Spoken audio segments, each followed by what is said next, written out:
Entonces, ¿cuál es pues el propósito de esta descripción?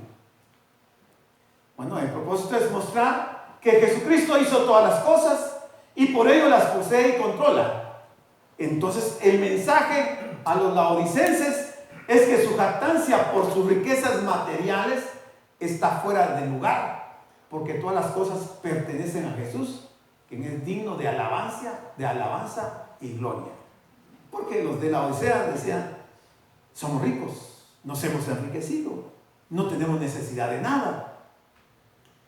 Cristo no es la primera de las criaturas, como creían los arrianos, como dijimos, y como creen hoy en día y enseñan los testigos de Jehová y los mormones. Ellos enseñan que Cristo es el primero de la creación. Miren qué error garrafal en que están. Así que cuando lleguen a su casa, los señores, y toquen la puerta y llegan bien vestidos, ni les abran la puerta, o ábranselas para hacerles entender que están equivocados en cuanto a la naturaleza y a nuestro Señor, lo que ellos creen. Bueno, dice el versículo 15: yo conozco tus obras.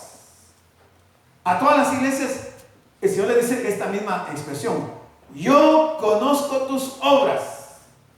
La iglesia de la Odisea. Mencióneme usted una obra de la iglesia de la Odisea.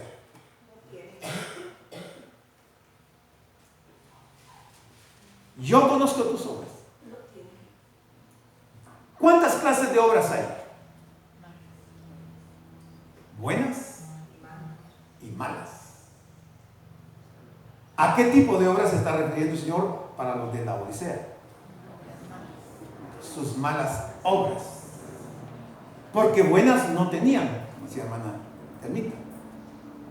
Buenas obras, la Biblia no menciona ninguna buena obra de la mayoría de los de la Odisea.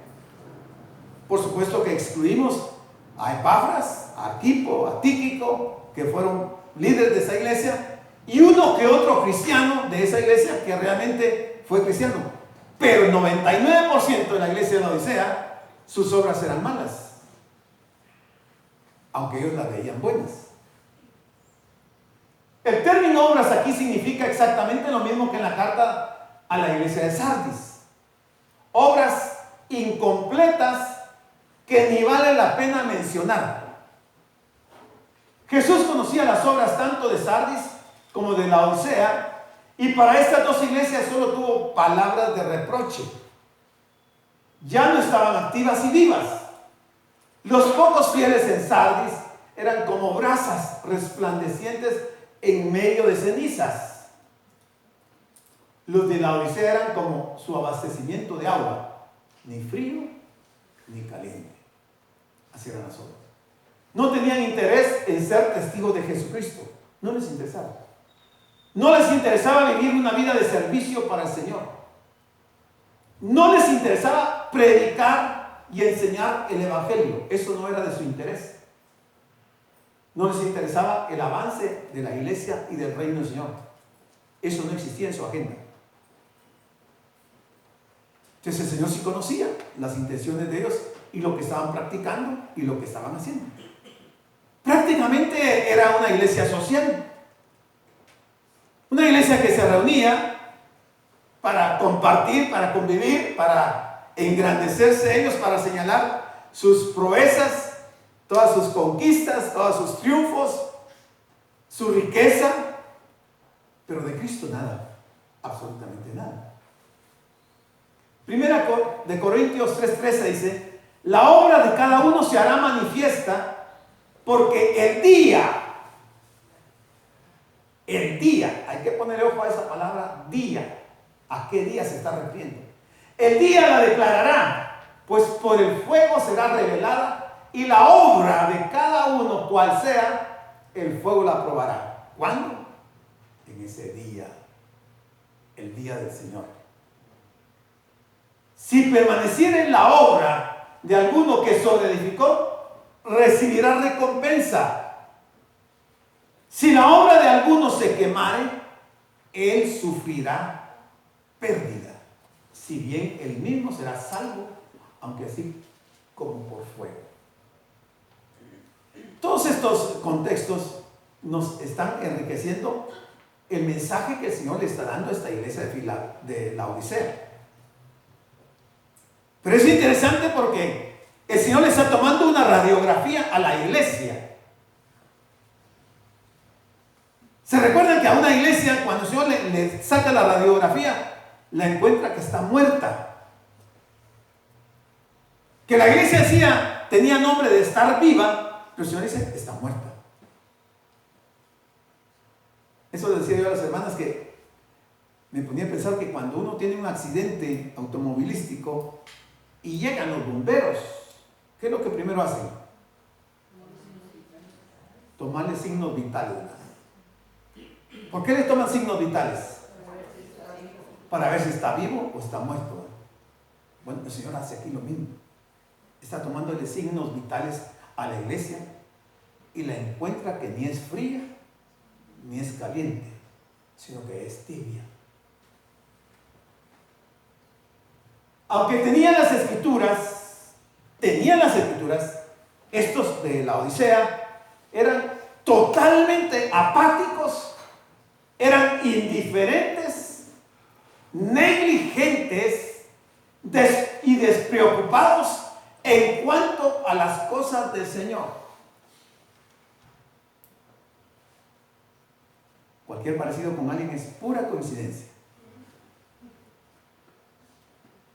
Si vemos Hebreos 4:2, dice, porque también a nosotros, se nos ha anunciado la buena nueva como a ellos, pero no les aprovechó el oír la palabra por no oír, acompañada de fe en los que la oyeron.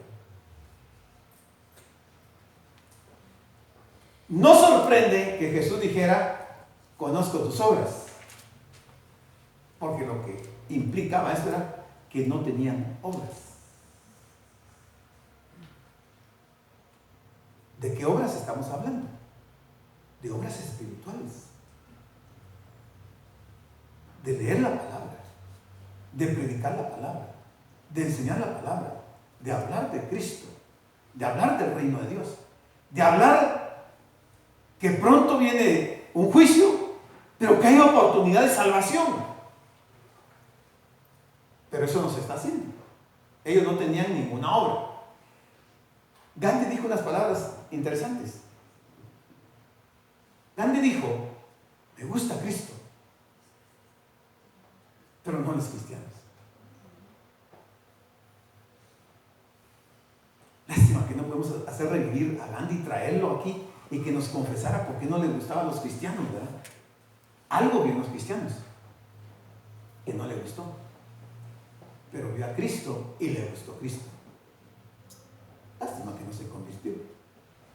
Duras palabras de un gran hombre y que deberían hacernos reflexionar. Si como cristianos nuestra vida refleja a Cristo. Yo le pregunto, hermano, hermana, ¿su vida refleja a Cristo?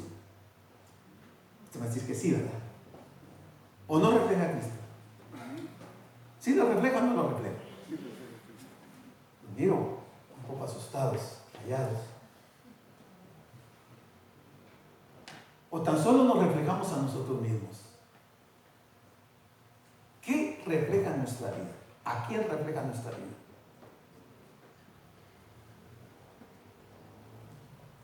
Yo conozco tus obras. Yo sé que ni eres frío ni caliente. Esta terrible advertencia de Cristo, del Cristo resucitado, es que es mejor no empezar siquiera el camino cristiano que empezar y luego desviarse a un cristianismo puramente ficticio, religioso, vacío de vida y vacío de contenido, frío y desapasionado.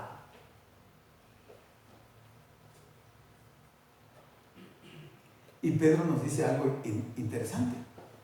Pedro nos dice en el capítulo 2 de Pedro 2:21, porque mejor les hubiera sido no haber conocido el camino de la justicia que después de haberlo conocido volverse atrás del santo mandamiento que les fue dado. Mejor les fuera no haber conocido. Pero les ha acontecido lo del verdadero proverbio. El perro vuelve a su vómito y la puerca lavada a revolcarse en el cielo. Yo sé, hermano, y estoy consciente que esas son palabras muy fuertes, en este caso de Pedro, pero que el Señor también está usando un lenguaje muy severo para la iglesia. Y la razón de esto es porque el Señor quiere que despertemos a la vida espiritual, que salgamos de ese adormecimiento espiritual en que nos encontramos, que nos preocupemos de los valores espirituales de la vida espiritual, porque la vida terrenal se nos va a acabar un día de estos.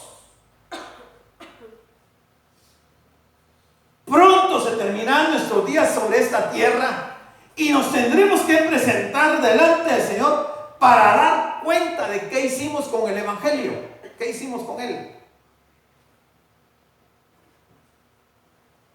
Ahí no va a servir de nada. Fíjate, Señor, que yo estudié mucho tal carrera y me gradué. Mira, aquí está mi título, me gradué de tal profesión. Yo me dediqué a este otro negocio, Señor, y mira, yo hice plata, yo fui un exitoso comerciante. Yo tuve una magnífica familia, yo administré bien mi familia y todo. Sí, todo eso está bien. Pero ¿y lo espiritual? ¿Y lo eterno? Se nos olvida que aquí vamos a vivir si acaso 100 años, pero ya es miles de millones de años, una eternidad. Y por eso Pedro está diciendo esas palabras. Mejor les hubiera no haber conocido el camino de la justicia que después de haberlo conocido, volverse atrás del santo mandamiento que les fue dado. Entonces el Señor le dice a la iglesia de Laodicea: ojalá fueses frío o caliente. Ojalá fueses frío o caliente. ¿Por qué cree usted que el Señor dice que ojalá fuese frío?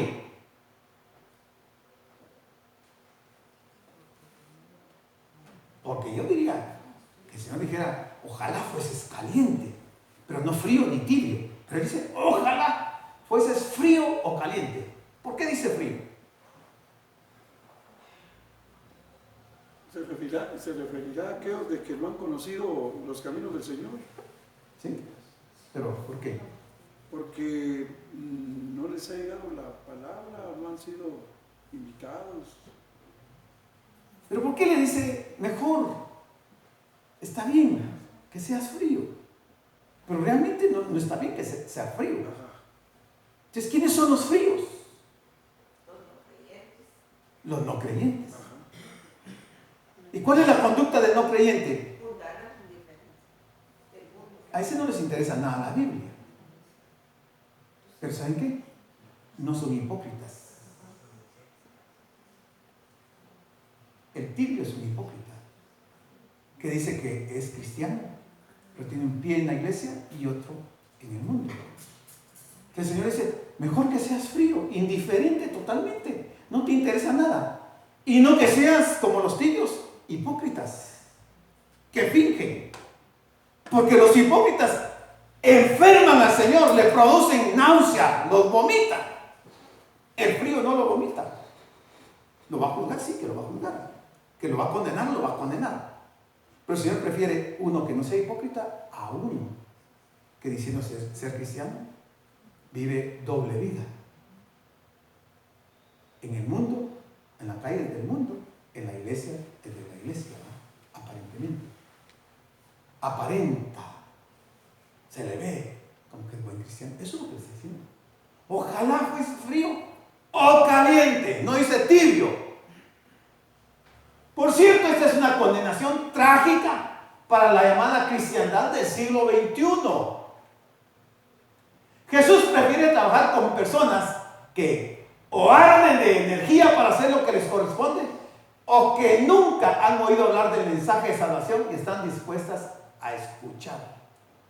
Es más fácil que el inconverso escuche y atienda que el tibio. La tibieza al cristiano le sirve de una caparazón que ya no permite que la palabra de Dios entre en él. El frío muchas veces se escucha y atiende. Por eso se dice, ojalá fueras frío o caliente. Prefieren trabajar con personas que arden de energía para hacer lo que les corresponde o que nunca han oído hablar del mensaje de salvación y están dispuestas a escuchar. El agua tibia con carbonato de calcio hace vomitar. ¿Es cierto o no es cierto eso? ¿Sí? ¿Produce vómitos? ¿Alguien quiere probar? En su casa agarre un poco de bicarbonato de calcio y échelo en agua tibia y tómeselo y va a ver que va a vomitar. Pues eso es lo que le produce al Señor el tibio. De igual modo, los cristianos nominales, vacíos de obras espirituales, son totalmente desagradables para el Señor y está a punto de vomitarlos de su boca. Es una advertencia muy fuerte, hermanos. El Señor está usando un lenguaje demasiado duro. Pero aún con estas palabras tan duras, la iglesia de la Odisea no reaccionó. Le entró por aquí, le salió por acá. No le sirvió de nada. ¿Dónde están hoy los de la Odisea? Dígame usted, ¿estarán allá con el Señor en el cielo? Esa es una realidad. Tarde o temprano atravesaremos la barrera del tiempo y ahí será la hora de las verdades. La gente no huirá del peligro hasta que lo vean, pero quizás va a ser un poco tarde. 3:16. Pero por cuanto eres tibio y no frío ni caliente, está prohibida la tibieza. Prohibido ser tibio.